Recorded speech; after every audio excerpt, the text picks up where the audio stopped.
I missed something from the Edinburgh stabbing incident the other day, which amazed me, why I missed it. And it was quite an important fact given out by the British Broadcasting Corporation nonetheless. So I'm kind of going to accept that under the circumstances of their normal political views that it would be true.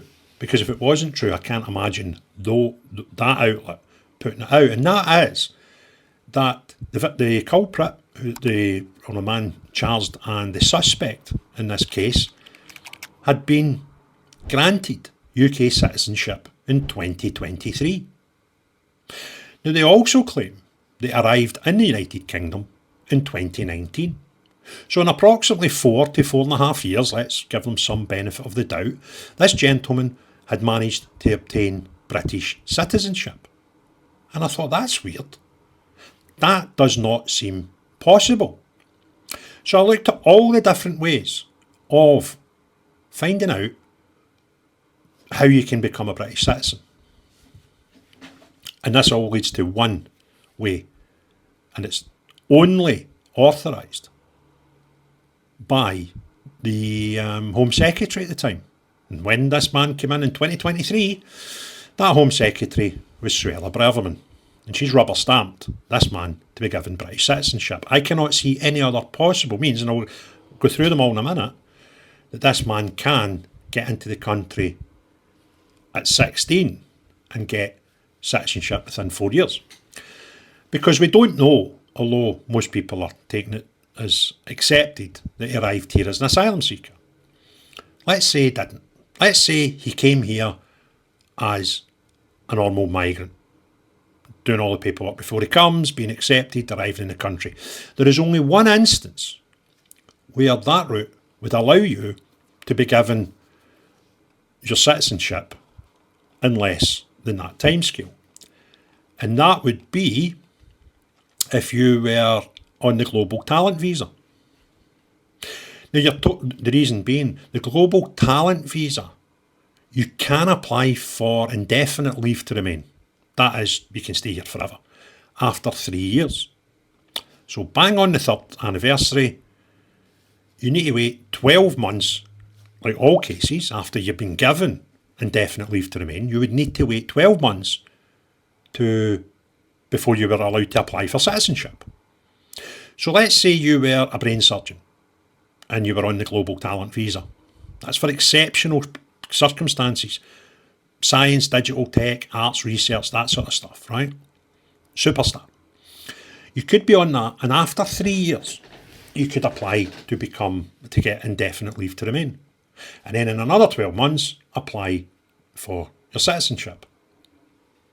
However, let me remind you that according to obvious paperwork here, he was 16 when he arrived. I kind of think it rules that out. Even if you were to marry someone who was British, you could not get citizenship within the timescale. So that's the only way you could get in, by being a legal migrant and getting into the country and having citizenship within the 4 to 4.5 year timescale. And we've got to rule that out based on what we've been told was his age on his documentation when he arrived. So now we need to look at illegal migration. Now, an illegal migrant arrives in the country. Once they apply for asylum or granted it, they have to be here for 5 years before they can claim and apply for the unlimited leave to remain, indefinite. That's changed this month. You could now maybe make it to 20 years, but when he arrived, it was 5 years. So you would need to arrive, get your asylum, let's say that done in 6 months. Wait for 5 years, you're now here 5.5 years. You cannot apply for citizenship until you've had your leave, indefinite leave, granted for at least 12 months. So the shortest you could do that, possibly, is about 5.5 years. Sorry, 6.5 years. He done it in 4. So now I have to look at ways that anyone could possibly get granted citizenship in that short time scale. And there is only one. And that is if, because of your age, if you're under 18, and he claimed he was 16 at the time, in exceptional circumstances, and I'll give you an example. Let's say you were here and you say, I've got no parents, no guardians. You may be given, under those circumstances, citizenship. Because you've got nobody to go home to. It's the only reason he could have, because he has claimed and somehow proven to some people that he's 23 today and he was 16 back then. And even in those exceptional circumstances, the only person in Britain that can grant you your citizenship is the Home Secretary. So he's not a skilled worker. Impossible that he was one of them. So I would love somebody the next time Suella Braverman's at a reform conference telling us how she's going to stop all these bad people coming to the country. Ask her, why did you let him in? What was so special about this guy who is now at court yesterday accused of attempted murder on the streets of Edinburgh? There's something else from yesterday that was a bit bizarre. And I often read newspaper articles and I can learn more or as much from what they don't say as to what they do say.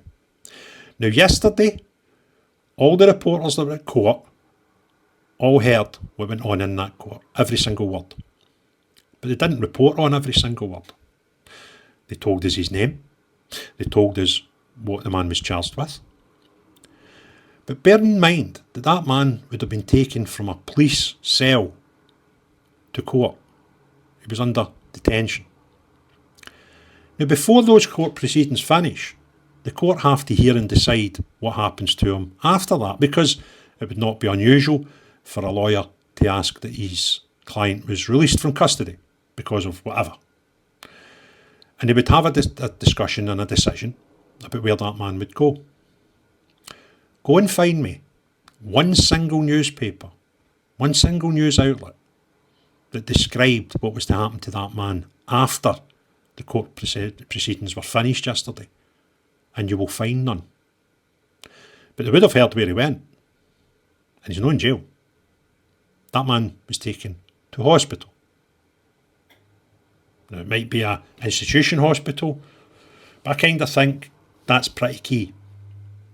That information would have been read out in a court where we know there was plenty of journalists, because they were all running to get to their editors to get their stories placed first whenever the details came from court. And not one of them told the British public about him going to hospital. So, Suella Braverman, please tell the good people of Edinburgh why you felt it was so important for this man who told you he was 16 at the time, and when he was 20, you granted him citizenship. Please explain that to me. Please, in fact, don't explain it to me. Explain it to the people who are the victims, the families of the victims, the friends of the victims, the neighbours of the victims who were all, in fear on Monday. They kind of would need explaining. But please, please, please, don't come anywhere near me, Edinburgh or Scotland, and tell me that you're concerned about the bad people that come to our country through asylum that are on our streets, because you helped put them there. If you want others to see this video, click the thumbs up, please. But what's becoming more important to get YouTube videos seen now is comments. Please smash your comments below what you think of this situation. And double check, make sure you're still subscribed to the channel. YouTube will put a video up round about here, round about now. A video from my collection that they don't think you've seen. Please click on that. But more important than all that, have a great day. Cheery bye now.